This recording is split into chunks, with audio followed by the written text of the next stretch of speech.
Aujourd'hui, nous avons 3 panélistes fantastiques qui se joignent à nous, qui sont des militants et militantes puissants de la Palestine, qui vont nous parler de comment l'État israélien, le service de police militaire et privé implique des techniques de surveillance et de contrôle et des technologies de sécurité qui impliquent des impacts concrets pour les militants et militantes palestiniens, les travailleurs, travailleuses, les prisonniers, prisonnières, etc.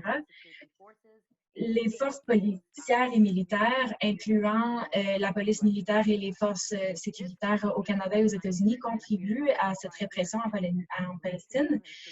Cette situation continue alors que nous voyons des soulèvements en solidarité pour le mouvement de libération noire revivre aux États-Unis, articulant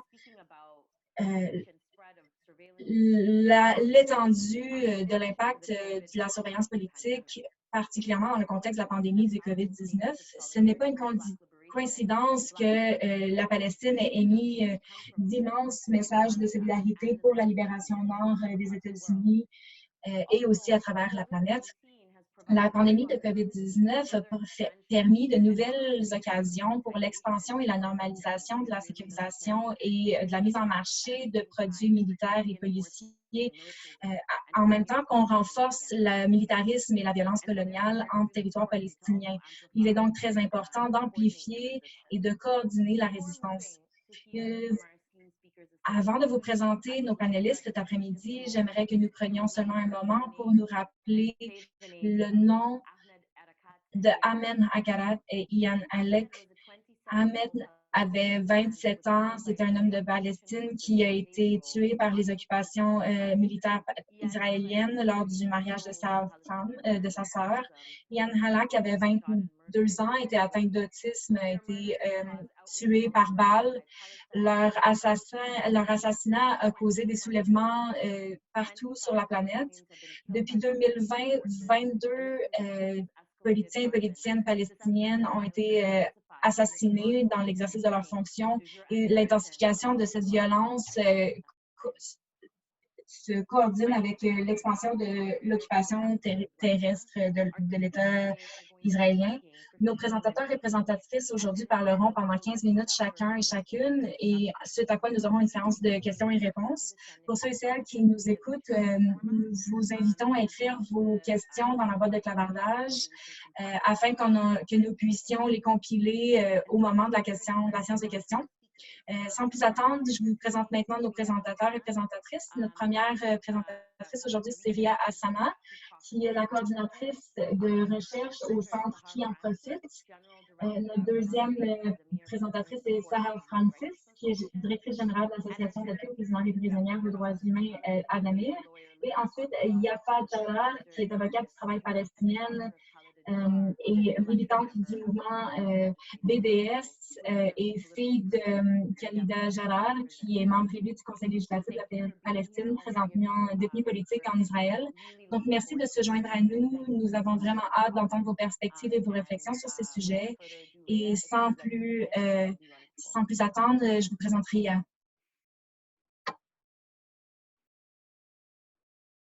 Unmuted myself. Oui, je vais activer mon micro.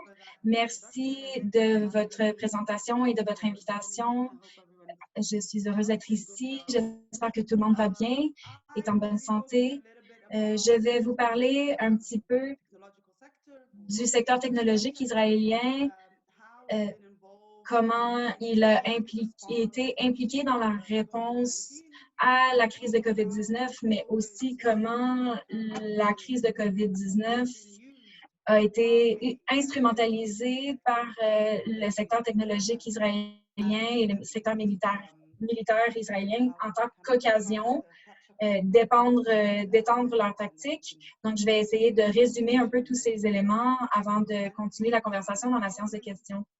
Actuellement, à l'échelle mondiale, nous avons vu comment les États exploitent cette crise pour normaliser et introduire de nouvelles formes de contrôle de la population et de surveillance, tandis que certaines compagnies mitigent tentent de ventiler leurs pertes dans le secteur privé l'État continue de profiter de la précarité des travailleurs et travailleuses pour étendre leurs projets.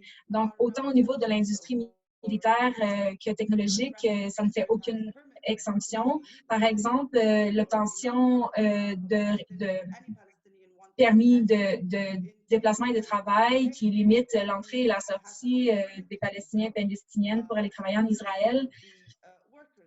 Et les travailleurs et travailleuses doivent absolument avoir le permis de travail pour pouvoir aller travailler dans quelques secteurs que ce soit. Donc, ça fait 120 000 travailleurs, travailleuses palestiniennes qui ont travaillé dans l'économie israélienne. Donc, 19 de la force de main-d'œuvre de la Banque de la Cisjordanie ont travaillé en Israël pendant la crise et la pandémie a été vue comme une occasion d'augmenter le niveau de sécurisation, de surveillance et aussi comme une occasion d'enfreindre plus davantage les droits des Palestiniens et Palestiniennes. Donc, avant, les Palestiniens devaient aller à un bureau d'enregistrement administratif civil dans la Cisjordanie pour obtenir leur permis, mais pendant la pandémie, ces bureaux ont été fermés, donc tout le monde a dû appliquer pour leur permis à travers une application en ligne.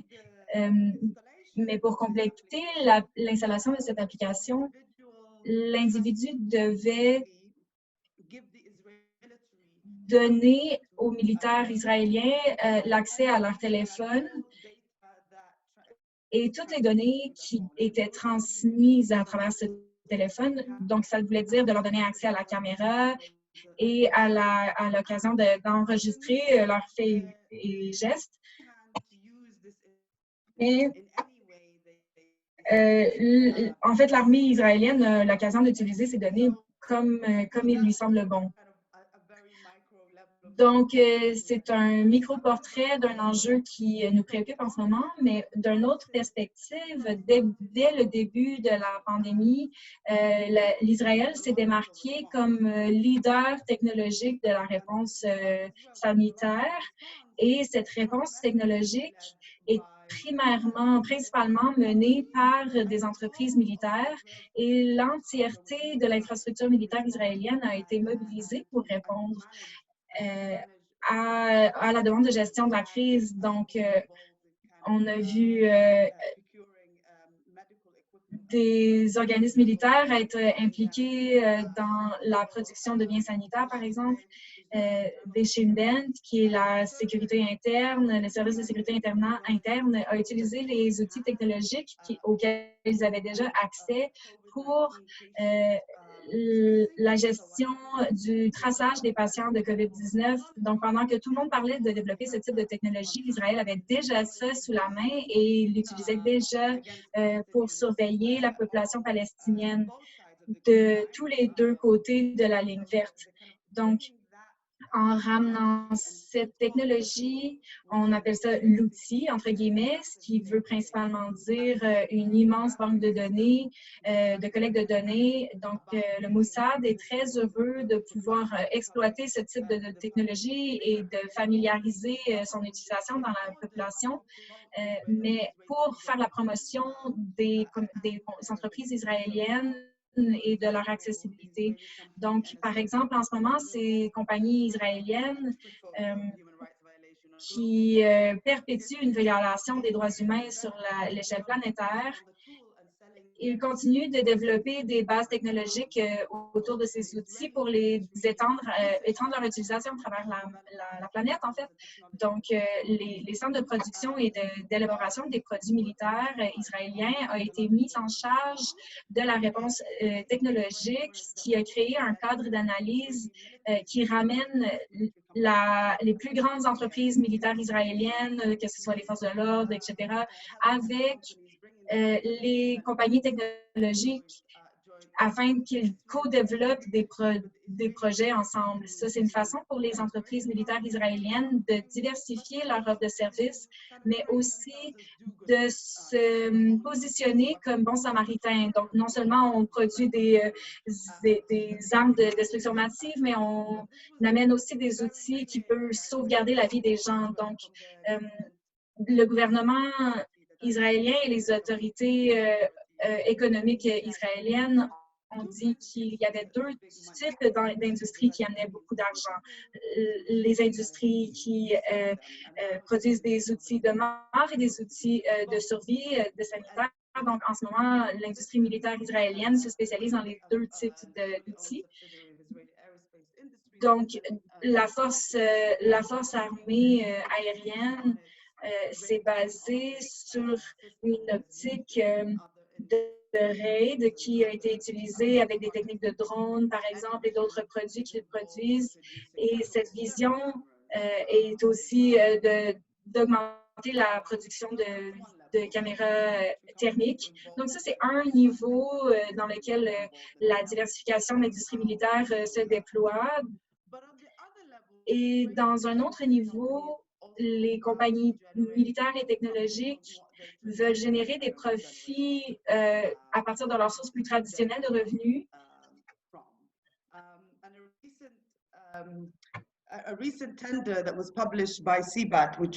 Un programme récent qui a été publié par CBAD, qui est un organisme coopératif international de défense des droits humains. C'est un corps législatif qui pas législatif, pardon, militant qui doit analyser les stratégies militaires israéliennes afin d'analyser comment ils tentent de générer des revenus. Et ils ont récemment publié un rapport plutôt intéressant qui parle très clairement de la réalité post-COVID en tant que moment de crise économique où il y aura de la résistance sur l'échelle internationale et où les États devront regagner le contrôle sur leur population révoltée. Et l'Israël est là pour offrir des outils de répression et de contrôle aux différents États à travers la planète lors de ces moments de révolte. Il y aura des chances qu'ils dépensent moins d'argent sur la défense internationale et plus sur la technologie de sécurité à l'interne. Donc, nous devons trouver des solutions pour tous les pays du monde, peu importe où ils se situent et dans quel contexte ils sont, excepté dans les pays ennemis où les perspectives de revenus sont plutôt maigres. Et le coût de créer un portfolio pour l'analyse de chaque pays afin de répondre aux besoins de sécurité de chaque État, ça sous-entend d'identifier des zones spécialisées pour l'exportation d'outils de surveillance militaire, de collecte de données, de systèmes de traçage, les systèmes de détection visuelle, d'analyse des plaques de véhicules et des blocs d'information sur les infrastructures de vie, peu importe ce dont l'État a besoin pour mieux réprimer sa population, sera collecté par les agences militaires technologiques. Donc, les industries qui génèrent déjà des formes d'intelligence artificielle et très lucratives, ils se préparent déjà aux opportunités d'en faire de la période post-COVID afin d'augmenter leurs revenus. Cette industrie, si on analyse les statistiques, les entreprises technologiques ont obtenu plus de 20 millions de dollars de financement en 2019, ce qui est un effort soutenu par les capitalistes de partout au monde, ce qui fait en sorte que l'industrie israélienne se fie lourdement sur le marché international. Le marché israélien est plutôt petit pour les entreprises technologiques israéliennes, mais c'est très important. C'est ce qui donne sa valeur à l'État israélien. Mais ils ont absolument besoin de se fier sur le marché international parce que les entreprises d'intelligence artificielle ont enregistré des revenus de 3,5 millions de dollars en 2019 et une immense partie des produits de cybersécurité technologique, les services d'export et d'import ont été produits en Israël annuellement, dernièrement, au cours des dernières années. Donc, la question que nous avons maintenant, c'est comment en sommes-nous venus là? Comment Israël est-il devenu un des 10 meilleurs exporteurs d'outils militaires dans le monde et de technologies répressives? à l'international? Et je crois que la réponse est plutôt simple. Et comme je l'ai dit au début, on doit se fier sur la nation israélienne en tant que projet colonial qui est spécifiquement investi dans la subjectivité, dans la domination et l'asservissement de la population palestinienne, que ce soit au niveau économique, social ou politique.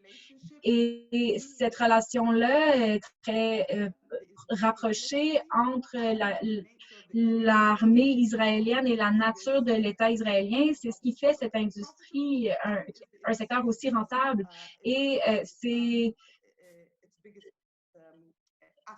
le plus grand atout de cette industrie. Donc, les laboratoires militaires israéliens s'assurent que toutes les armes de répression et de contrôle policier sont testées sans limite. Et c'est un énorme vecteur de revenus pour les entreprises technologiques. Donc, on s'assure que le militaire israélien implante les outils qui ont été testés en laboratoire sur les populations afin de les tester sur des populations réelles. Donc, les camps de réfugiés palestiniens en Jérusalem, en particulier, sont devenus un peu des sites de laboratoires où on peut développer des mécanismes de contre-insurrection et des techniques de contrôle. Et c'est devenu un peu comme une salle de montre pour les technologies militaires israéliennes où des ordres policiers de partout au monde peuvent se rendre pour apprendre à utiliser ces outils de contrôle des masses, de surveillance en milieu urbain. Les compagnies, Jérusalem est devenu un espace si important pour la mise en marché pour ces entreprises qu'elles offrent même leurs services gratuitement. Et ça, ce n'est pas seulement à Jérusalem. Des systèmes que des compagnies américaines permettent de redorer la réputation internationale des travailleurs et travailleuses. Mais pour implanter ce projet-là à Jérusalem, par exemple des technologies de reconnaissance faciale, de détection sonore, etc. Donc, on a implanté ces systèmes-là gratuitement à Jérusalem parce que le système qu'on tente d'y vendre peut être un effet incitatif pour les autres forces policières et militaires des autres États. Donc, c'est un terrain de test et d'essai pour les forces militaires internationales. Donc, dans le monde sous-marin et en Cisjordanie, sont devenus un espèce de musée pour les technologies de contrôle frontalière, et les postes de contrôle eux-mêmes sont aussi devenus une espèce de salle de monde pour les systèmes technologiques de reconnaissance biométrique, faciale, etc. Donc, tous les mécanismes de répression sont aussi un mécanisme de mise en marché pour l'État israélien et les compagnies israéliennes. Et ce qui est aussi important de noter, puisque les industries technologiques israéliennes sont impliquées dans d'autres secteurs, donc contre lesquels nous nous battons également, l'armée israélienne n'a aucune façon, nous ne pouvons pas la séparer du secteur technologique, peu importe ce qu'elle produit. Donc, par exemple, telle compagnie qui fait du développement web, c'est une des plus grandes entreprises technologiques au monde. Il n'y a aucune façon de parler d'eux sans le relier aux technologies militaires en puissance en ce moment dans l'État israélien. L'armée, en tant que structure, sert d'incubatrice pour l'innovation technologique israélienne. Et c'est ça qui génère au secteur technologique israélien le plus gros de ses promesses de vente. Donc, lorsque on termine son service militaire israélien, où on apprend pendant des années la répression et la violence, on peut ensuite se rediriger sur le marché privé. Il y a autour de 750 000 soldats qui graduent annuellement de la formation militaire israélienne. Donc, il y a une école spéciale militaire en Israël qui sert de porte d'entrée à toutes les unités professionnalisantes. Donc, avant d'entrer dans ces divisions professionnelles, il faut faire l'école militaire et 750 000 de ces soldats graduent à chaque année. Donc, ça nous donne une idée de combien l'armée militaire, l'armée israélienne, pardon, forme la base de ce secteur, peu importe la nature de leurs activités spécifiques et de leur production. À l'instant où nous parlons, Israël et ses entreprises analysent des mécanismes d'exportation pour leur technologie afin d'étendre leur marché et leur portée de leur exportation et de leurs revenus. Ils sont en train de perfectionner et de tester leur technologie ici contre les Palestiniens avant de les vendre à l'international. Leur test sur la population palestinienne sert d'outil de marketing pour convaincre les autres forces armées de s'intéresser à le produit. Donc, c'est utile d'utiliser ce cadre d'analyse pour dépasser les analogies et les similarités entre les différentes entreprises militaires afin d'identifier plus clairement les connexions matérielles, les logiques partagées et développer une meilleure compréhension de comment la technologie, le capital et la mise en récit circulent entre les régimes répressifs, autoritaires, et ce pour servir l'intérêt du projet politique de l'État, mais aussi dans l'intérêt politique et économique des décideurs et décideuses. Bon, j'espère que je n'ai pas pris trop de temps. Non, c'était parfait. Merci beaucoup. C'était une perspective très approfondie et de vous entendre parler de comment ces compagnies et l'industrie militaire s'intègrent ensemble et s'interrelient en ce moment. C'est très épeurant et c'est très important pour nous de comprendre en tant que militants et militantes la mécanique derrière ces dynamiques parce que de faire des connexions, des liens matériels, c'est très important en ce moment. Donc, merci beaucoup pour vos perspectives et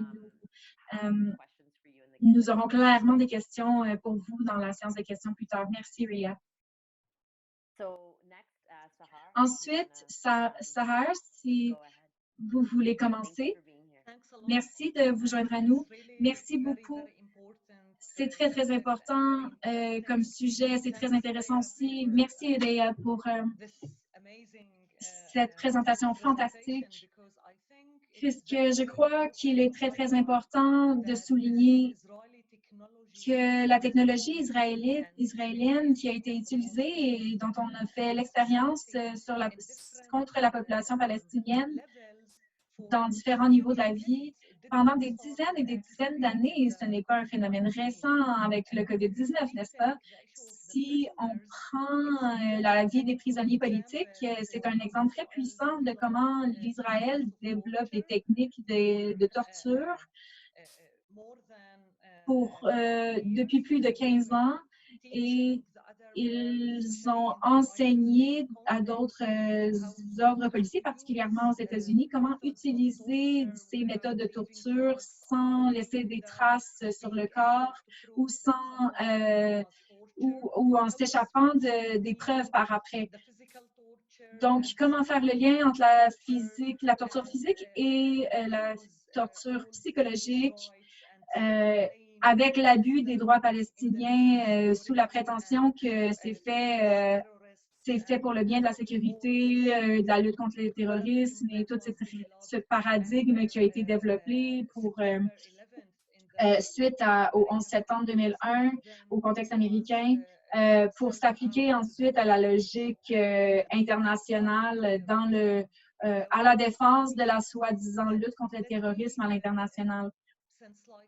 Mais puisque nous parlons de la crise du COVID-19 récemment, je crois, une fois de plus, que si nous prenons l'exemple des prisonniers politiques, il n'est pas surprenant et vraiment incroyable de se rendre compte comment à chaque fois, ils sont très, très brillants pour utiliser les technologies de manière à opprimer les prisonniers et prisonnières.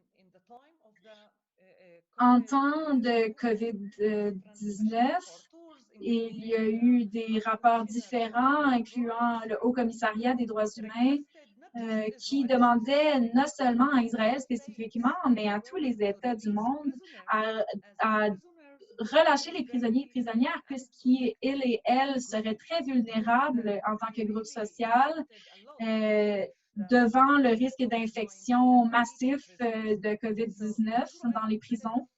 Donc, en Israël, plutôt que de prendre note de cette inquiétude et de relâcher les prisonniers et prisonnières palestiniennes, spécialement ceux et celles qui appartiennent aux catégories les plus basses de risque et qui auraient besoin d'une protection immédiate pour le maintien de leur vie, par exemple les prisonniers et prisonnières malades ou en état de santé insuffisant, ceux et celles qui souffrent de maladies très sérieuses, comme de nombreuses prisonniers et prisonnières souffrent de cancer, d'infarctus cardiaque. Et plutôt que de relâcher ces prisonniers et prisonnières et de permettre plus d'espace pour les prisonniers et prisonnières qui resteraient emprisonnés dans tous les systèmes carcéraux israéliens, ils ont plutôt intensifié les campagnes d'arrestation policière, ironiquement, plutôt que de les gens en situation d'occupation illégale se sont fait demander de se confiner et les forces d'occupation militaire n'ont jamais cessé d'envahir les villes palestiniennes quotidiennement en arrêtant de plus en plus de gens. Les statistiques sont toujours autour de 40 000 ou 50 000 prisonniers et prisonnières palestiniennes. Autour de 39 000 d'entre elles sont des femmes et il y a autour de 200 et 250 prisonniers enfants, infantiles et autour de 700 prisonniers palestiniens qui sont malades et qui souffrent de différentes maladies chroniques ou d'afflictions plus sévères. Malheureusement, nous n'avons pas les statistiques exactes pour savoir exactement combien en fait, quel âge ils ont. Mais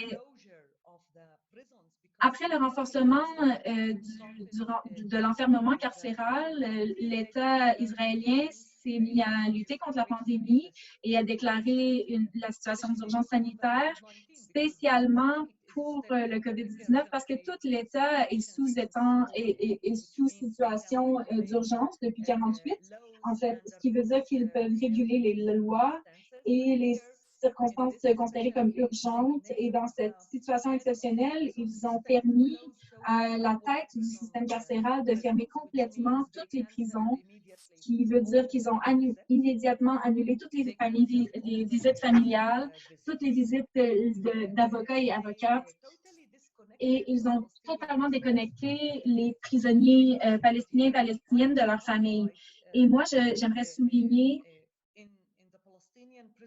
que dans le cas de la prison des prisonniers palestiniennes, nous faisons vraiment face à un système d'apartheid et contre les travailleurs et travailleuses aussi, parce que Franz Freya a mentionné le système d'obtention de permis de travail auquel les travailleurs et travailleuses doivent se soumettre afin de pouvoir obtenir le droit de travailler en Israël. Mais dans tous les différents groupes, il y a toujours une politique d'apartheid et de discrimination sérieuse, et même dans des cas aussi sérieux où il y a une crise sanitaire qui, de toute évidence, ne devrait pas être gérée avec discrimination selon l'ethnicité du patient. Donc, dans le cas des prisonniers en territoire israélien, en fait, les détenus israéliens Israéliens ont pu continuer de rester en contact avec leur famille tous les jours puisqu'ils ont des téléphones publics dans leur section de la prison. Mais pourtant, tous les prisonniers palestiniens ont été déconnectés complètement de leurs femmes, de leur famille, n'ayant aucune façon de rester en contact avec ce qui se passait du côté de leur famille, si tout le monde allait bien, au niveau de leur santé, etc. Donc, en tant qu'avocate et militante de défense des droits humains, nous n'étions pas autorisés à rentrer en contact avec nos prisonniers et prisonniers. Et les organisations israéliennes comme palestiniennes ont fait campagne auprès de la Cour suprême israélienne à la fin du mois de mars. Nous avons demandé à ce que soient abrogées ces régulations sécuritaires, faisant la demande qu'ils ne puissent pas complètement fermer les prisons et déconnecter les prisonniers et prisonnières de leur famille. Et jusqu'à aujourd'hui, il n'y a aucune décision finale rendue par la Cour. Pour plus de 2 mois et demi, la Cour a remis la session à plus tard en permettant le droit de réponse directement à l'État israélien. Et c'était si énervant dans cette séance de cours où nous faisions l'argument que nous devrions au moins leur permettre d'appeler leur famille et les juges nous demandaient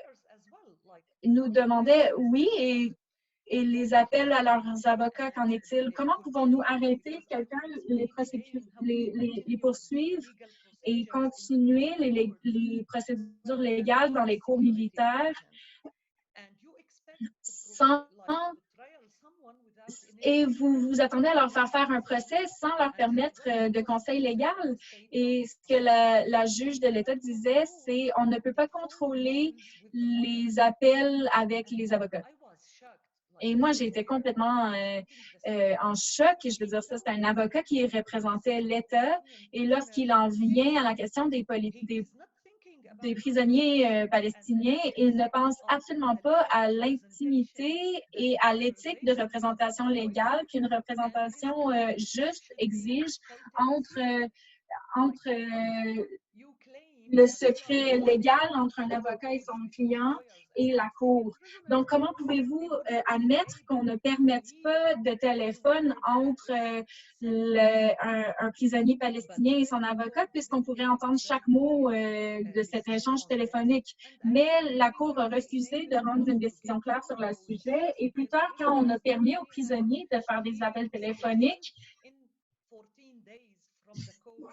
on laissait uniquement ceux et celles qui devaient passer en cours à l'intérieur de 14 jours, mais ceux qui ont obtenu une sentence n'ont pas eu ce droit de contacter et de communiquer avec leurs avocats. Et aussi, quand ils ont permis, en tant qu'exception, aux enfants et aux femmes détenues, et plus tard, Yafa pourrait nous expliquer davantage à propos de la situation de Khalida. Mais Khalida était la seule et unique faisait partie de 3 seuls détenus qui ont pu appeler leur famille, mais Khalida et ses 2 co-détenus,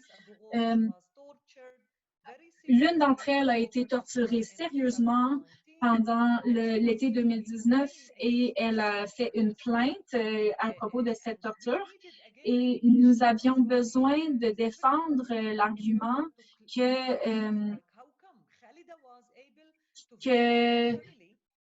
pour exiger que Khalida puisse visiter sa famille avant COVID-19. Elle n'a pas eu de réprimande et a pu visiter sa famille sans problème avant COVID-19. Mais pourquoi aujourd'hui n'a-t-elle plus le droit de contacter sa famille soi-disant dû à la COVID-19? Donc, suite à la pression de la Cour, ils ont permis à Khalida avant la date de cette conversation en cours, ont permis aux 3 détenus de visiter leur famille et tous les autres détenus mâles, une partie ont pu contacter leur famille jusqu'à maintenant et une partie non.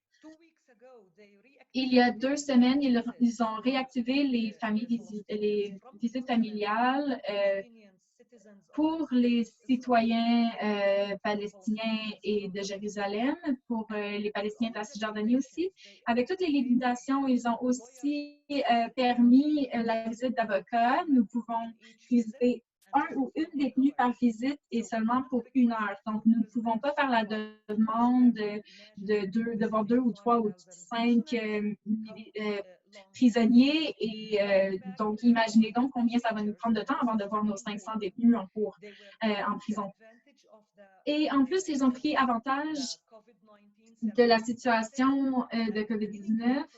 Et au début, ils ont complètement annulé les séances de cours et tranquillement, puisqu'ils continuaient d'arrêter des gens. Je veux dire, finalement, ils ne peuvent pas se justifier d'arrêter des gens sans leur donner une date de cours. Donc, ils ont inventé des sessions de cours avec les technologies Zoom, pas Zoom exactement, mais ils avaient un système de visioconférence entre la prison et les séances de cours. Et nous commencions à voir les détenus plutôt que de se faire amener à la cour physiquement. Les séances de cours étaient faites par visioconférence. Imaginez devoir rencontrer un détenu qui vient de se faire arrêter, auquel vous devez donner des conseils et de se faire répondre que personne ne serait avec le détenu pendant la séance et nous ne pouvons pas demander au juge ou au prosécuteur d'avoir une conversation seul à seul. Donc, avec ce que Réa décrit avec tout le secteur technologique et les méthodes qu'ils utilisent pour écouter chaque conversation, que ce soit par téléphone ou par cellulaire, sur les réseaux sociaux. Tous ces moyens qu'on utilise pour communiquer sont surveillés et contrôlés. Et nous pouvons confirmer cela avec des cas quotidiennement présentés dans la cour militaire où ils sont incités, par exemple, à envoyer un message ou à publier quelque chose sur les réseaux sociaux, sur WhatsApp ou Twitter, sur Signal ou peu importe. Tout est susceptible d'être espionné. Ce n'est pas un secret que l'unité de sécurité cybernétique et l'unité de spécialisation de contrôle d'informations et des données, de collecte des données, depuis au moins 5 ou 6 ans. Et il y a des centaines de cas qui ont été soumis à la Cour militaire où il y avait des évidences contre des journalistes, des militants, des étudiants, des politiciens palestiniens et palestiniennes, donc quiconque qui osait critiquer ou tentait quoi que ce soit sur ces réseaux sociaux pour faire la promotion du mouvement de défense palestinien et la résistance à l'occupation israélienne. Donc, maintenant, ce qu'ils tentent de faire sérieusement, c'est d'étendre les mesures de sécuritaire et de régulation sécuritaire pendant 3 mois. Mais si on écoute l'État israélien, on s'attend à ce qu'ils l'étendent davantage. Donc, ils tentent actuellement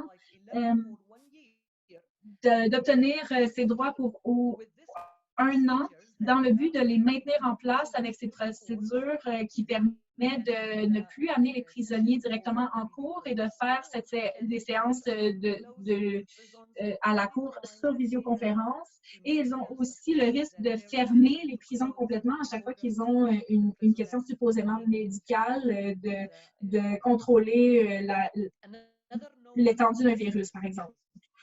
Une autre, au sujet du droit des travailleurs et travailleuses, vous savez, en Israël, quand ils demandent ou exigent des blocages et des confinements pour tout le monde, comme ça, les travailleurs et travailleuses palestiniennes sont aussi inclus dans ces recommandations, comme la plupart des travailleurs et travailleuses palestiniennes étaient pris à l'intérieur du mur, mais ils ne pouvaient plus aller travailler parce que ça veut dire qu'ils dormaient et mangeaient de leur côté du mur dans des conditions atroces. Mais la discrimination et l'énorme discrimination faite sous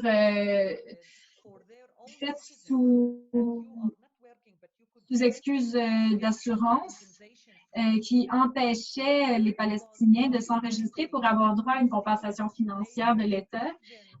En fait, ça a été complètement nié aux travailleurs et travailleuses palestiniennes, malgré qu'ils travaillaient légalement en Israël avec un permis de travail. Il n'était toutefois pas permis de demander de compensation financière pour ces 2 ou 3 mois de travail atroce. On les a seulement éjectés sans aucune compensation.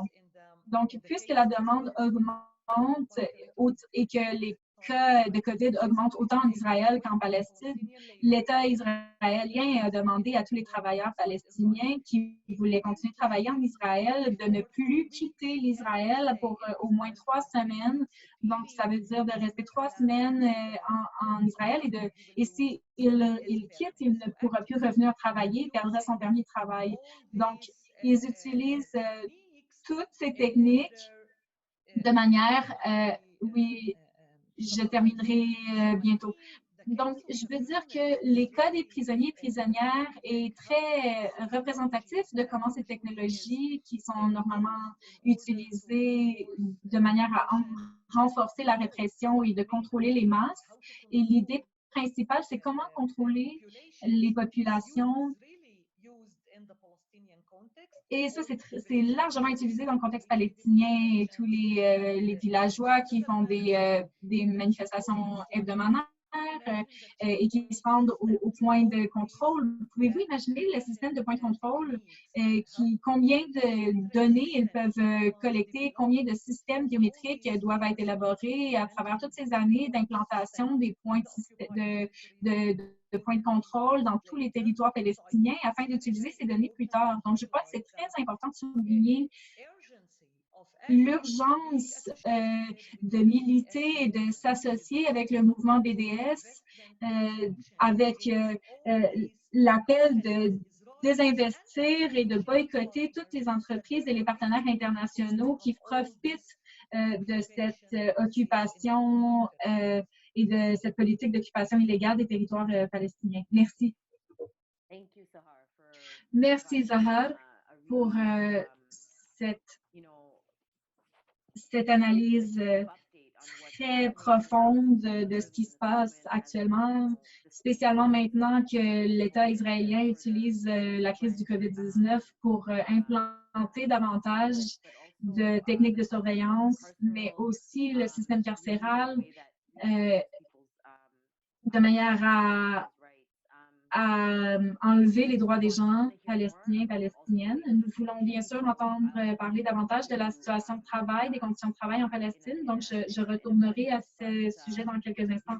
Mais vous avez laissé beaucoup d'éléments auxquels réfléchir en termes de ce que nous pouvons faire actuellement alors que les prisonniers et prisonnières sont détenus sans pouvoir contacter leur famille, sans savoir quelles sont les conditions de vie à l'extérieur et quelles violations des droits humains ont lieu à l'intérieur des murs de la prison israélienne. Donc, merci pour votre compte rendu, mais aussi pour tout le travail que vous faites.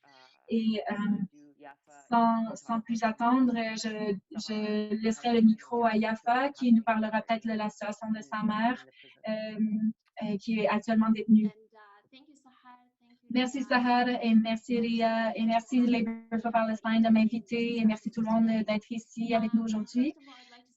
Premièrement, j'aimerais dire que je parle avec vous aujourd'hui à partir du territoire non cédé algonquin-anishinaabe et je voudrais commencer en disant que nous ne pourrons pas parler d'occupation palestinienne sans s'impliquer, sans se dévouer complètement à la lutte pour les peuples autochtones du Canada et sans reconnaître les défenseurs et défenseresses des territoires occupés ici qui continuent de lutter contre le colonialisme infrastructurel et culturel.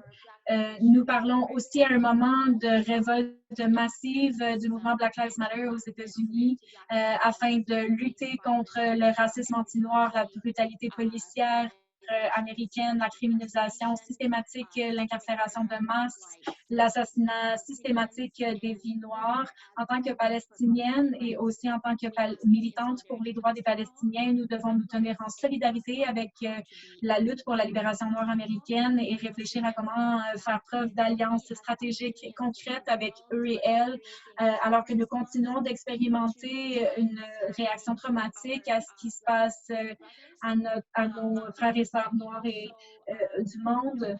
Mais nous devons aussi réfléchir à comment nous tenir en solidarité concrètement. Donc, nos luttes peuvent être utiles, mais nous devons aussi faire attention aux parallèles que nous traçons entre le contexte occidental et la vie des personnes noires qui mènent cette lutte. Donc, aujourd'hui, je vais vous parler spécialement de ma mère, mais selon le temps que j'ai avec vous, j'aimerais aussi vous parler des liens entre les entreprises privées canadiennes et l'appareil sécuritaire israélien d'aujourd'hui. Donc, aujourd'hui, à l'heure où on se parle, ma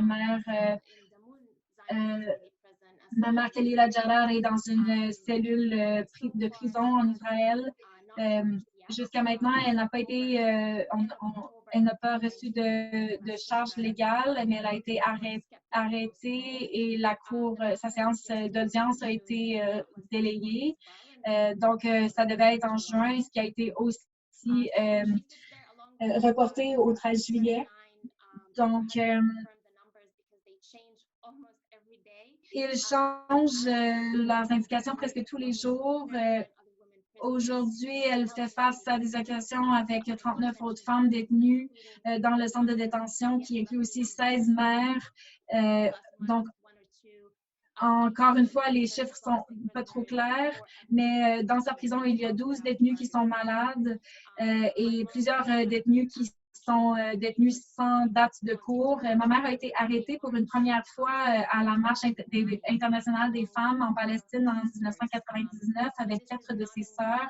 Donc, ce n'est pas un événement nouveau dans ma famille et certainement. Donc, depuis 2015, elle a été arrêtée 3 fois. Et je regarde quelques-unes de mes notes et elle me rappelle de vous nommer les dates parce que nous en perdons le fil au final, les dates de chaque arrestation et de chacune des violations qui ont été menées contre ma mère. Donc, je dois garder un document à jour et m'y référer au fil de ma conversation avec vous parce que ça me fait réfléchir à l'impact de l'incarcération en général.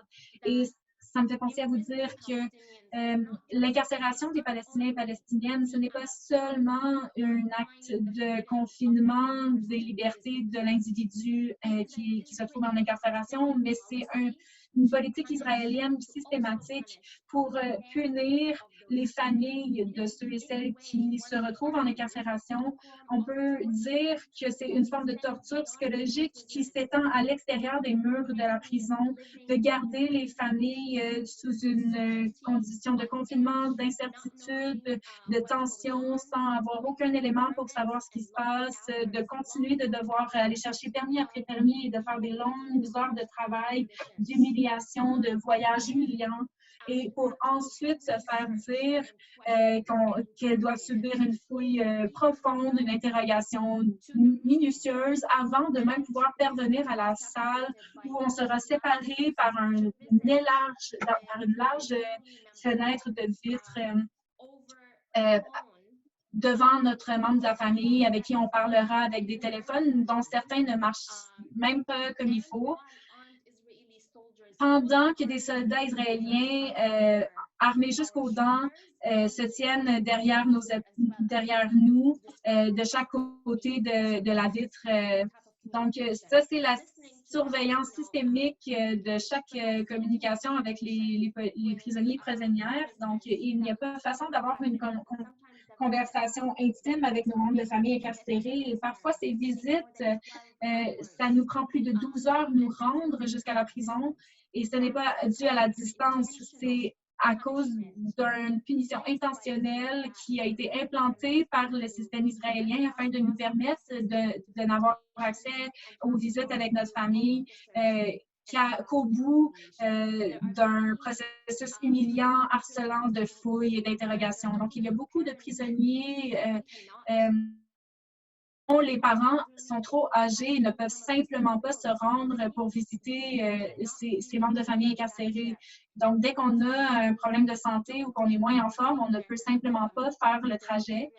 Donc, il y a beaucoup de gens qui ne peuvent pas visiter leurs membres de famille emprisonnés simplement pour ces raisons. Il n'y a absolument aucune raison pour ces mesures punitives d'être implantées. En 2015, quand ma mère a été arrêtée une première fois, bon, encore une fois, on a perdu le fil du nombre d'arrestations, mais cette fois-là en particulier, lorsqu'ils ont fouillé la maison aux petites heures du matin, ils ont fouillé notre maison de fond en comble très violemment. Ma soeur dormait encore quand c'est arrivé, et le chat était dans la maison aussi. Et ils ont fouillé, ils ont fait un raid et ils ont pris ma mère, mais ils ont aussi torturé ma soeur Sarah qui dormait à l'époque et qui s'est réveillée devant des fusils de soldats israéliens qui l'ont attachée sans ses vêtements. Et ils lui ont même pas donné d'eau. Donc, elle s'est réveillée très confuse dans ces circonstances. Et ça, c'est juste un exemple de la violence dans laquelle nous avons dû évaluer. Donc, non seulement ma mère a été kidnappée, mais je n'ai même pas su ce qui se passait avec ma soeur, comment ça se passait. Donc, ça, c'est juste un exemple de l'impact de tout cet appareil de répression, d'arrestation, d'incarcération. Il y a eu 16 soldats armés jusqu'aux dents qui ont fouillé toute ma maison avant de kidnapper ma mère, qui est une militante des droits humains. Donc, le fait qu'ils ont senti une menace telle qu'ils ont dû violemment pénétrer dans notre maison, c'est quand même significatif. Donc, lorsque des soldats armés ont vidé notre maison à Ramallah pour arrêter ma mère, elle avait passé autour de 2 ou 3 ans de sa vie en prison israélienne déjà. Et puisqu'elle se démarque en tant que défenseresse des droits humains, en tant que féministe et en tant que leader remarqué et respecté en Palestine, ça les menace énormément. Et c'est assez pour les convaincre de la criminaliser et de criminaliser tous les Palestiniens et Palestiniennes et de justifier leur pratique carcérale. Je voudrais souligner certaines histoires de résistance à l'intérieur des murs de la prison israélienne. Les détenus ont plusieurs formes de résistance politique. Par exemple, ma mère a joué un grand rôle dans l'éducation et l'enseignement des femmes et des filles qui sont emprisonnées. Elle a parti des programmes d'éducation afin de permettre aux jeunes filles d'obtenir leur diplôme secondaire à partir de l'intérieur des murs. Et d'après ce que je comprends, ils ont aussi obtenu le droit de commencer un programme universitaire à partir des murs de la prison. Donc, ma mère demande aux gens de toute la planète de continuer de communiquer les histoires des prisonniers et prisonnières palestiniennes afin qu'un jour, les murs de chaque prison puissent s'effondrer, soulignant le début de l'ère de la libération palestinienne. Et ma mère voudrait souligner le dernier livre de Mme Balissoul qui s'intitule These Chains Will Be Broken. Il y a un récit sur la résistance palestinienne en incarcération israélienne. Et je voudrais juste dire que ma mère a écrit une préface à ce livre et je voudrais honorer ses mots en lisant quelques-uns de ses phrases. Elle dit « La prison n'est pas seulement un endroit de grands murs, de barbelés et de cellules suffocantes. Ce n'est pas seulement un endroit qui se définit par les bruits des menottes, mais le crissement du métal, c'est le son le plus récurrent de la prison. Quand les lourdes portes se ferment et que les menottes sont attachées ou détachées, et même dans les Bantoustans, le Bousta, le grand véhicule qui est reconnu pour déplacer les prisonniers palestiniens d'une prison à l'autre. Ce monstre de bête ce monstre de métal. Même leurs portes sont faites de chaînes. Non, la prison est plus que cela. C'est aussi des récits de gens réels, de souffrances quotidiennes et de luttes constantes contre les gardes de prison et l'administration carcérale.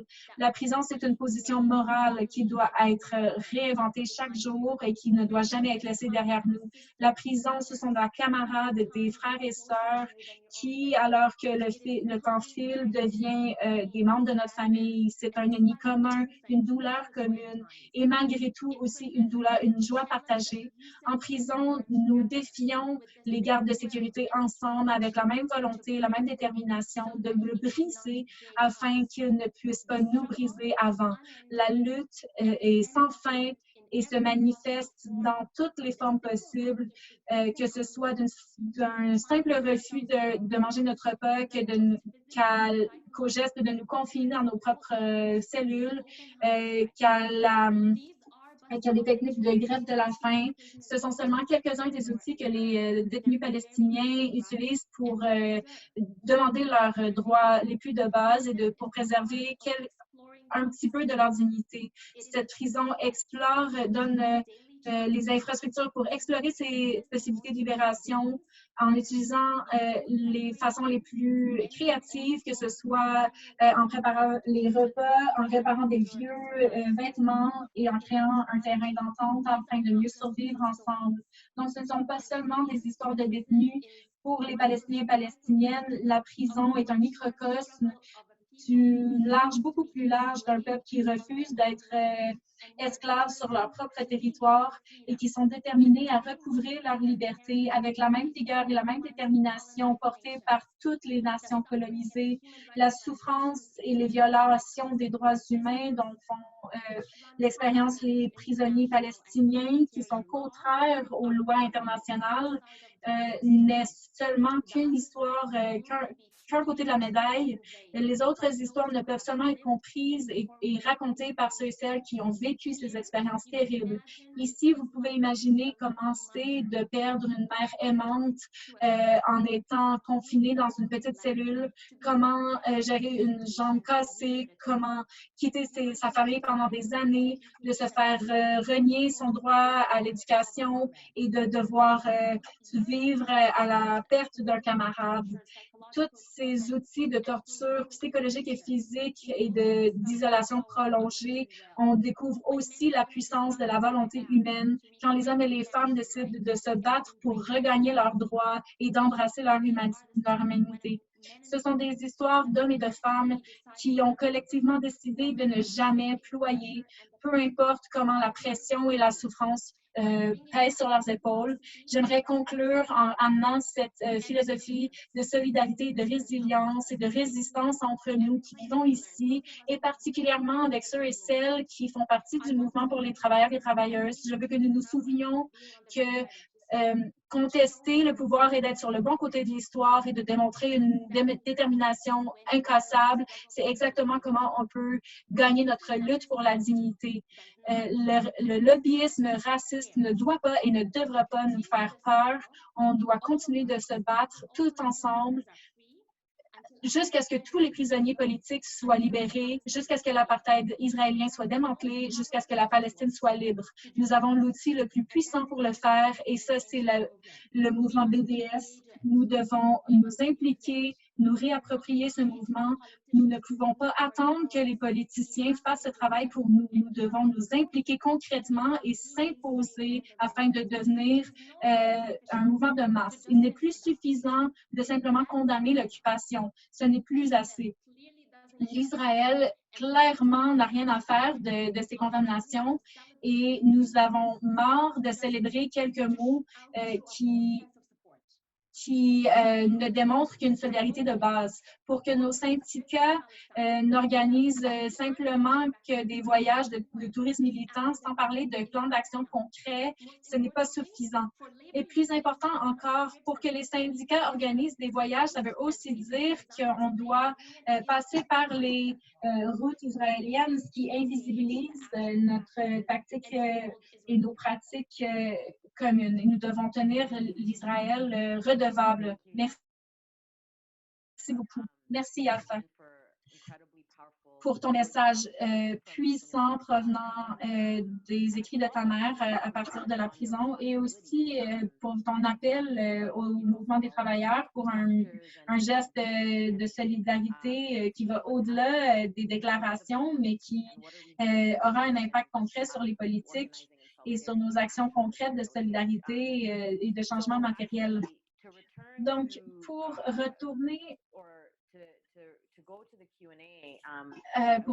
à la session de questions et de réponses, je voudrais faire une transition pour relever quelques éléments qui sont ressortis de nos conversations jusqu'à maintenant.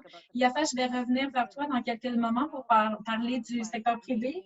Mais Ria peut-être et Sarah, pourriez-vous nous dire un peu plus à propos de la situation des conditions de travail en Palestine et ce qui se passe pendant la période de COVID-19, mais aussi les mécanismes qui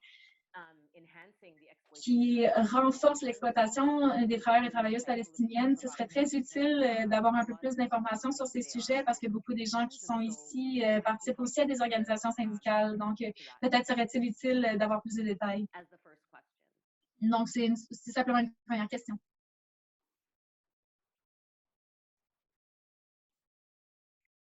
Sahar, would you like to? Sahar, peut-être aimeriez-vous commencer?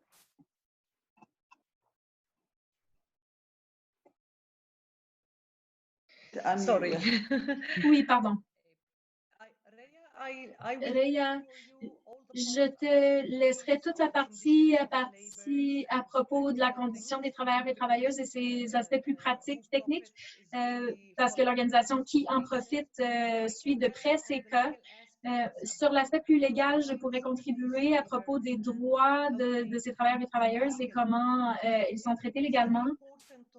C'est très important de souligner que ce système d'obtention de permis de travailleur qui est imposé par Israël sur les travailleurs palestiniens et palestiniennes depuis l'année 1993, en fait, après l'entente d'Oslo, et qui a été utilisé pour criminaliser les travailleurs et travailleuses. Le problème ici, c'est imaginer ces gens qui, pour une raison ou une autre, et principalement des raisons qui ne sont pas défendables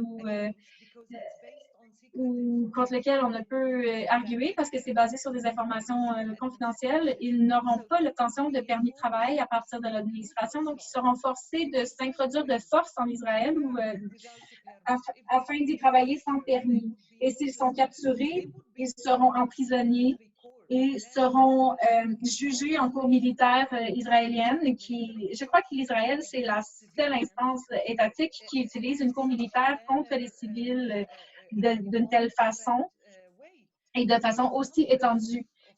Parce qu'il y a des centaines de travailleurs et travailleuses palestiniennes qui font face à des charges criminelles à chaque année et qui font face à des contraventions majeures. Et les cours militaires israéliennes émettent des contraventions qui font en sorte que ce sont les Palestiniens et Palestiniennes qui payent pour ce système militaire. En fait, ce n'est pas l'Israël qui défraie pour ces frais de la Cour. Les cas que nous suivons dans la Cour martiale, plus de 50% et même 60% et plus des gens représentent des cas de travailleurs et travailleuses où ils se sont introduits par infraction en Israël pour travailler ou des enjeux de trafic, par exemple des accidents d'auto, la violation de lois routières et des contraventions qui doivent payer dans la cour martiale aussi. Donc, les travailleurs et travailleuses souffrent de la COVID-19, mais pas seulement de cette menace, mais aussi du fait qu'on doit rentrer en Israël dans une situation de crise d'urgence, de crise sanitaire très sérieuse. Et on fait en plus face à l'incarcération si on n'arrive pas à rejoindre le travail pour lequel on prend tous ces risques, on ne pourra pas revenir à sa famille. Il y a des centaines de milliers de familles qui se fient sur le travail de ces travailleurs qui se rendent en Israël pour gagner leur vie. Donc, ça les laisse sans rien. pendant ces mois où leurs êtres aimés ne peuvent pas travailler adéquatement pendant plusieurs mois. Et comme je le disais plus tôt, l'État ne s'occupait pas de ces gens du tout. Et en même temps, nous savons tous cette situation où il y a une rétention des fonds du côté de l'Israël. Donc, ces fonds que l'Israël retient du travail des Palestiniens et Palestiniennes, en plus des sommes retenues pour des fins fiscales qui doivent être ensuite transférées aux autorités palestiniennes. Donc, ça fait plus de 7 mois que ces redevances n'ont pas été versées par l'Israël à l'autorité palestinienne. Donc, c'est une exploitation très sérieuse de la part du système israélien. Et c'est pourquoi les syndicats partout dans le mouvement du travail devraient être, comme disait Yafa, ce n'est pas suffisant de condamner l'occupation, c'est définitivement plus suffisant, en plus avec l'annexation en cours. Vraiment, les Palestiniens et Palestiniennes ont besoin que nous tentions de lutter de toutes les manières possibles. Spécialement dans le système de l'ONU, nous sentons cette double standard au niveau des droits internationaux et c'est pourquoi nous nous référons au peuple parce que nous croyons que les pauvres sont avec le peuple. Nous pouvons amener les changements nous-mêmes. Nous ne pouvons pas attendre que ce soit les politiciens et politiciennes qui prennent des décisions dans les plateformes officielles pour forcer l'Israël à respecter la loi internationale. Nous devons nous-mêmes trouver une façon de tenir l'Israël redevable et s'assurer qu'ils doivent répondre à tous les crimes contre l'humanité qu'ils ont commis. Oui, il y a une question pour vous spécifiquement à propos de la situation historique du droit du travail en Palestine et si vous pouviez élaborer sur ce thème. La relation entre Istadrout et les syndicats israéliens, c'est bien ça? Oui. Pardon. Histadrout, en théorie, est le syndicat qui représente le marché israélien et les travailleurs palestiniens. Ce n'est pas les travailleurs palestiniens dans leur occupation illégale, mais seulement les travailleurs qui travaillent dans des infrastructures palestiniennes. Les syndicats ont des redevances qui sont déduites du salaire des travailleurs. Donc, on n'a pas le droit en tant que travailleur de déterminer à quel syndicat on appartient, ce qui est une violation claire des droits des travailleurs de choisir à quel syndicat s'affilier. Mais bon, ce syndicat qui est imposé, c'est Istadrout, et qui est pratiquement une coquille vide. Donc, la défense des droits des travailleurs palestiniens, comme Yafa le mentionnait plus tôt, Histadrout, ce n'est pas un syndicat typique. Ça a toujours été instrumentalisé par le projet colonial israélien, même avant l'établissement de l'État israélien. Donc, c'est un peu drôle d'avoir ces attentes envers Histadrout de représenter les intérêts de quelque manière que ce soit des travailleurs et de leurs droits, puisque c'est intrinsèquement contradictoire à l'essence de leur organisme. Nous avons vu durant la crise de COVID-19, peu importe à quel point la situation s'est devenue horrifiante, en travaillant aux travailleurs sur les sites de construction ici à Haïfa où j'habite, ils dormaient sur le site de construction sans aucune infrastructure, sans accès à toute forme d'infrastructure essentielle. Et juste pour que vous le sachiez, les travailleurs et travailleuses se demandaient de continuer leur travail dans ces conditions et le mouvement est aussi lourdement surveillé. Donc, si on est un entrepreneur et que nos employés travaillent sur nos sites, on ne peut pas vraiment les déplacer. Une partie de tout le processus qui a eu lieu pendant le COVID-19, c'est que ces contracteurs ont pris des travailleurs, ils ont pris les pièces d'identité de leurs travailleurs. Donc, vous êtes un travailleur sur un site de construction, il n'y a rien, aucune infrastructure, aucune sécurité sociale, aucun bâtiment. Il y a très peu d'outils pour vous, qui vous pourraient vous permettre de vous protéger d'une manière ou d'une autre. Donc, ça a été particulièrement souligné dans le secteur de la construction, puisque la majorité des constructeurs, des travailleurs de la construction palestinienne travaillant en israélien, 66 des revenus générés dans le secteur de la construction israélienne a été généré sur le dos des Palestiniennes exploités. Donc, c'est ça que l'Israël tente vraiment de faire, particulièrement les contracteurs du milieu de la construction israélien. Et ils luttent avec le gouvernement israélien afin de lutter contre le renforcement des infrastructures de ségrégation palestinienne parce qu'ils ont besoin d'une large masse de main-d'œuvre palestinienne qu'ils peuvent continuer d'exploiter. Donc, non seulement de nombreux Palestiniens ont perdu leur emploi, mais l'exploitation s'est aussi augmentée beaucoup.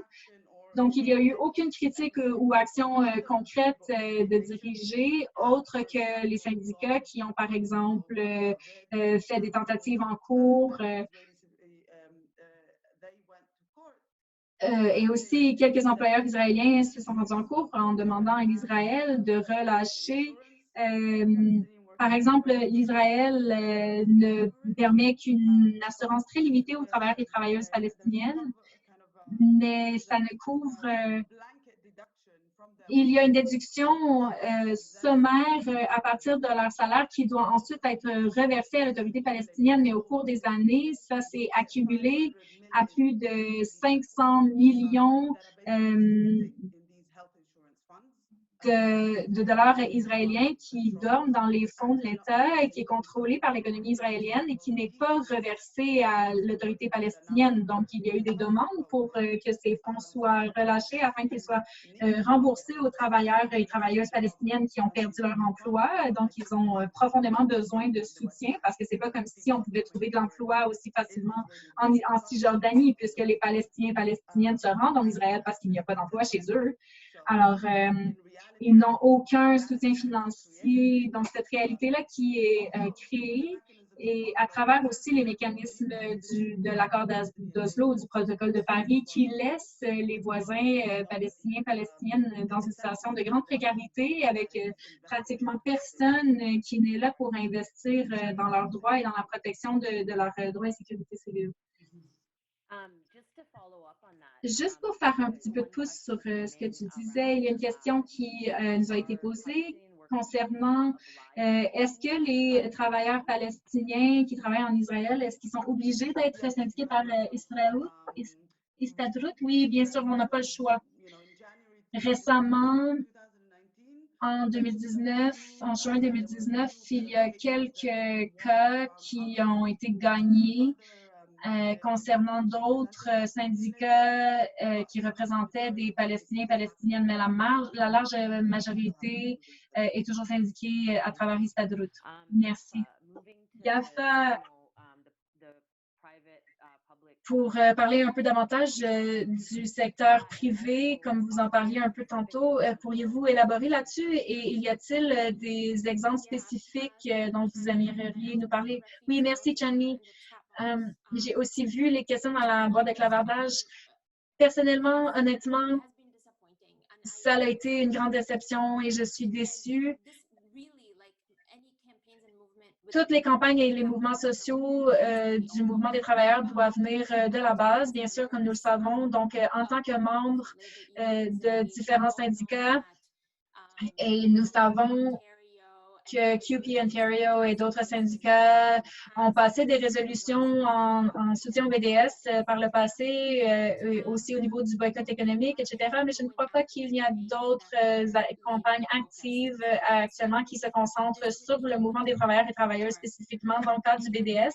Je crois que ce serait une super bonne occasion en ce moment, si vous faites partie d'un syndicat, de vous rejoindre à Labour for Palestine et pour commencer à travailler activement, non seulement pour passer des résolutions aux conventions, mais aussi des campagnes concrètes qui seront déployées. Je crois que c'est décevant, mais c'est ça la réalité actuelle.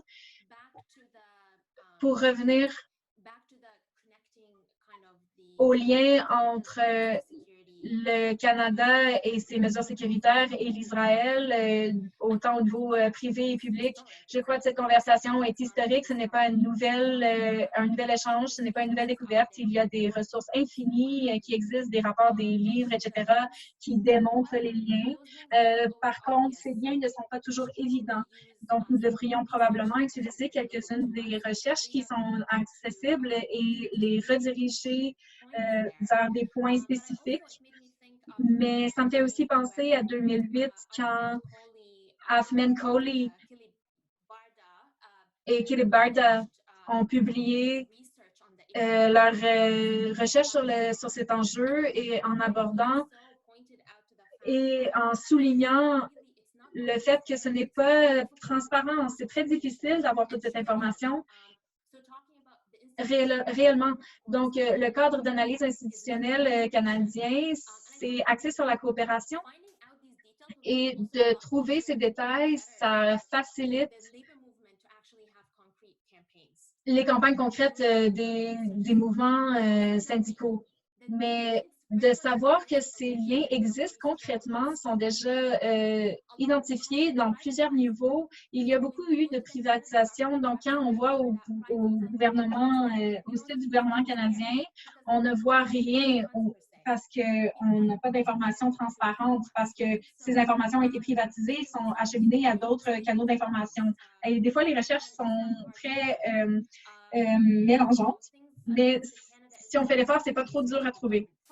Par exemple, les fonds d'investissement en développement canadiens, l'accord sur les échanges internationaux canadiens, la déclaration sur les techniques sécuritaires du Canada, la déclaration d'intention sur la sécurité publique du Canada et les liens sur le département de sécurité intérieure du Canada, particulièrement au niveau des liens d'investissement entre le Canada et l'armée israélienne, aussi au niveau des projets de missions spatiales dans différents contextes, le développement industriel. Si on voit juste les derniers départements d'affaires étrangères au Canada et les rapports les plus récents, donc il y a un rapport de 2018 qui nomme que les valeurs d'exportation vers l'israélien, c'est près de 16 millions de dollars. Quand j'ai lu ça, je me suis dit, ah, c'est pas tant d'argent, je croyais que ça aurait été plus d'argent que ça, mais ça s'explique aussi parce que beaucoup de ces fonds sont acheminés par voie privée, donc ça n'apparaît pas dans les statistiques fédérales. Il y a aussi des longues listes de producteurs industriels canadiens qui sont impliqués dans la production d'éléments de design d'armes, des plateformes militaires israéliennes qui analysent les contrats de production industrielle militaire canadienne. Il y a des contrats qu'on peut retrouver entre l'armée canadienne et Histadrut afin de continuer de produire des systèmes électroniques de combat aérien, bombardiers, Nortel. Donc, nous avons toute cette information, c'est publiquement accessible. En regardant la coopération sur le terrain, dans l'espace cybernétique, les réponses d'urgence sur le contrôle des masses et des émeutes, on parle de contrôle policier. Donc, par exemple, le Mawashi Corporation, qui est basé au Québec, qui est un fournisseur canadien d'équipements anti-émeutes policières. Donc, on peut vraiment magasiner pour l'équipement de notre choix en ligne et ça, c'est très, très similaire à ce que l'Israël fournit comme équipement. Donc, quand on voit sur les sites de distributeurs israéliens qui est un fournisseur autorisé au ministre de Défense militaire et qui utilise aussi des produits Mawashi, Armor, etc., Krav Maga, de l'équipement d'entraînement de Krav Maga, de l'équipement d'anti-émeute. Donc, ce sont tous des outils qui sont utilisés par les organismes carcéraux et militaires d'Israël dans les escouades spéciales, les groupes tactiques policières et les firmes sécuritaires privées. Donc, les liens sont déjà établis et il reste à faire les liens entre les mouvements syndicaux et le manque de financement dans nos mouvements. Où sont nos fonds de retraite, par exemple? Où est la responsabilité pour ce manque de financement? Independent Jewish Voices a mené la campagne sur cet enjeu pendant des années. Nous savons qu'il y a des procédures légales en cours à ce sujet. Il y a une charge infinie d'informations à propos des liens directs qui sont tellement évidents, c'est sous nos yeux, c'est impossible à éviter et à ignorer. Donc, c'est l'idée de la contribution canadienne à la bienfaisance et comment la dynamique d'apartheid joue un rôle dans cette dynamique avec le Canada. Mais il y a un lien très concret et direct entre les industries canadiennes et la destruction des habitats des Palestiniens et Palestiniennes. Nous devons aussi nous souvenir que ce n'est pas quelque chose qui se passe dans le futur proche, c'est déjà en cours depuis plusieurs dizaines d'années et maintenant on fait juste observer une cristallisation de l'apartheid qui se clarifie, mais ce n'est pas quelque chose de nouveau, ce n'est pas un nouveau phénomène et nous ne devons pas perdre notre concentration sur ce discours parce qu'on ne doit pas parler seulement contre l'annexation, mais contre l'occupation continue qui se cristallise dans le soi-disant processus de paix qui découle de 1995. Et voilà, je vais m'arrêter ici.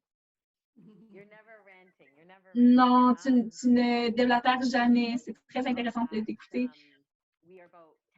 Puisque il nous reste environ 10 minutes ensemble, je crois qu'il serait important de terminer avec quelques mots de conclusion. Si vous pourriez simplement faire quelques mots de clôture, peut-être pourriez-vous parler de l'importance du mouvement BDS actuellement, mais aussi pour les formes de solidarité en termes de connexion entre les mouvements sociaux dans ce moment concret, comme on voit les logiques carcérales de surveillance policière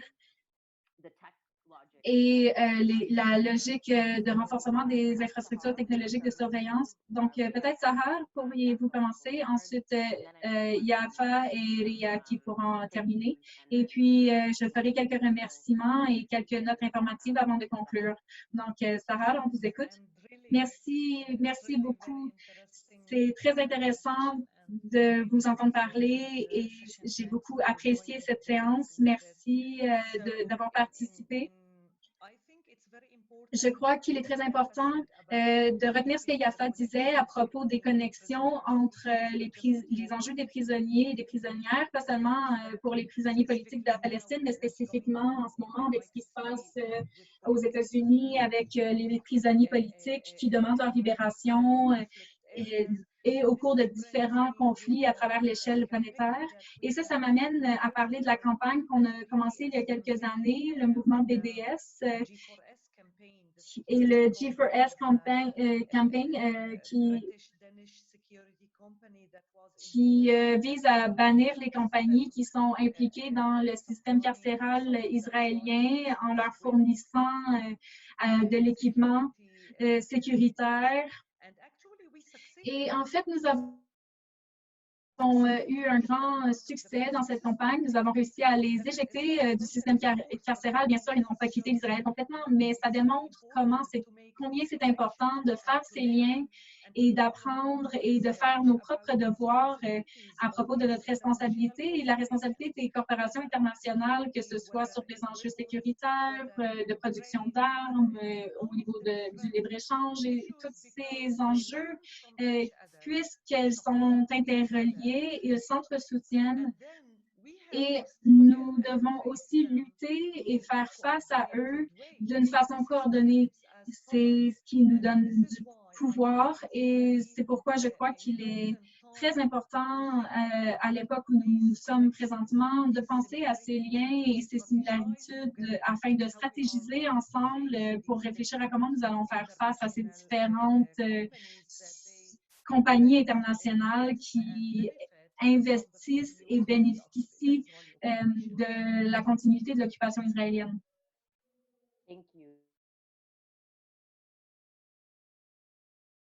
Merci. Ria?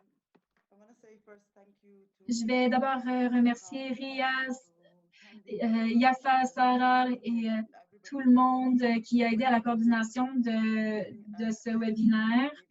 Ça a été une séance très informative, très instructive et j'espère que ça a été utile pour tout le monde qui était présent, même si on ne peut pas vous voir, mais quand même, merci vraiment beaucoup pour votre présence. Je vais continuer à propos de ce dont Zahar parlait. Jour à jour, une pièce d'information à la fois, nous comprenons de plus en plus clairement comment le capital et le pouvoir interagissent sur une échelle planétaire.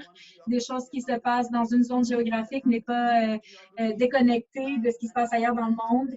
Et tout ça se passe à partir d'infrastructures partagées, d'institutions coordonnées.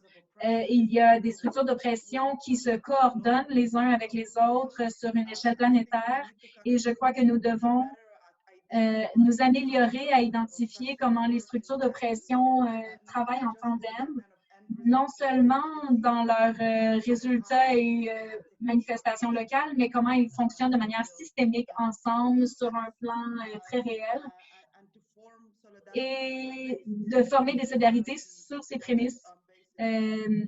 Suivant la logique de connecter nos luttes, puisque lorsque nous comprenons comment elles sont interreliées, nous pouvons performer une solidarité, mais qui sera éclairée par une compréhension profonde d'une solidarité partagée qui vise à briser les chaînes de l'oppression capitaliste à l'échelle mondiale. Donc, non seulement dans nos luttes segmentées particulières, je crois qu'il y a une tendance de regarder la Palestine comme étant une zone éloignée, une lutte qui ne nous concerne pas, et ça nous mène à performer une solidarité qui est dérenseignée. Donc, quand on participe à une structure commune qui vise à organiser le secteur du travail afin de nous donner une possibilité, une occasion de penser à la solidarité dans une manière beaucoup plus profonde, afin de penser à comment nous pouvons produire la transformation, non seulement une transformation esthétique d'un côté ou d'une autre, mais une transformation compréhensive, inclusive et qui est interreliée avec les différentes luttes intersectionnelles qui interagissent. Donc, nous devons embrasser ces occasions que nous avons de nous organiser entre différents syndicats et de s'emparer de cette possibilité afin de réfléchir à comment créer le changement en Palestine, mais aussi qu'est-ce que ça veut dire dans la réalité où on évolue personnellement partout dans le monde. Merci. Yafa? Oui, merci. Je suis absolument d'accord avec ce qui vient d'être dit. Je voudrais simplement rajouter rapidement que j'ai toujours de l'espoir, même si ça ne me paraît pas. J'ai de l'espoir parce que je crois que nous vivons dans une époque où il y a d'énormes occasions de lutte pour la solidarité intersectionnelle entre les différentes luttes des différents organismes à l'échelle planétaire, non seulement au niveau local. Et je crois que nous pouvons gagner beaucoup de puissance en faisant cela sans perdre de vue les différentes spécificités de chaque lutte. Mais l'importance de cette solidarité intersectionnelle est majeure, particulièrement au niveau du mouvement de défense des droits du travailleur et travailleurs. Je crois que le mouvement BDS a perdu son momentum. Pardon, n'a pas perdu son momentum, dis-je. Nous avons gagné d'immenses victoires. Donc, Israël et d'autres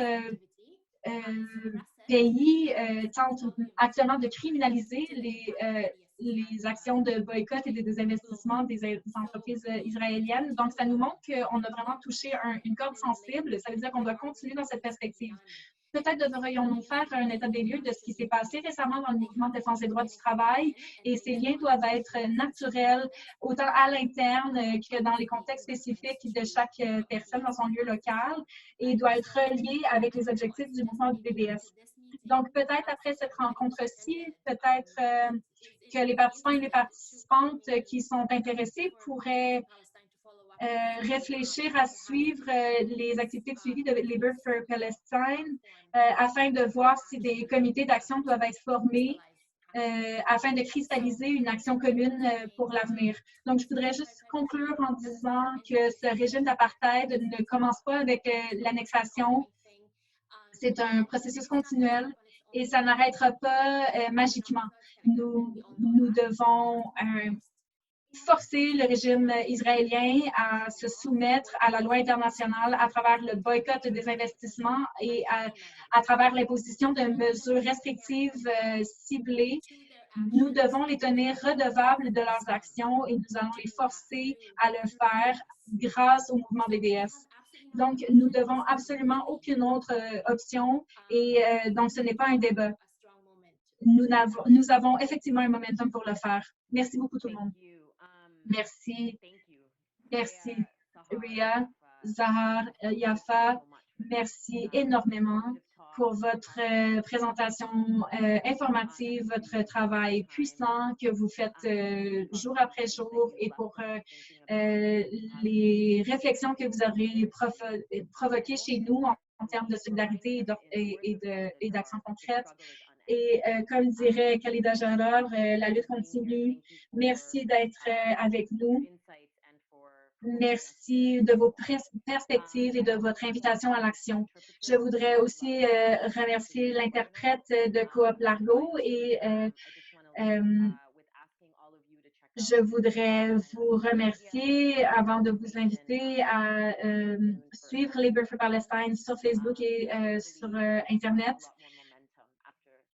Et avec un peu d'espoir, nous continuerons à bâtir un momentum après cette conversation. Donc, merci de votre participation cet après-midi. Et voilà, c'est tout. Une bonne journée à vous. Merci. Libérer la Palestine.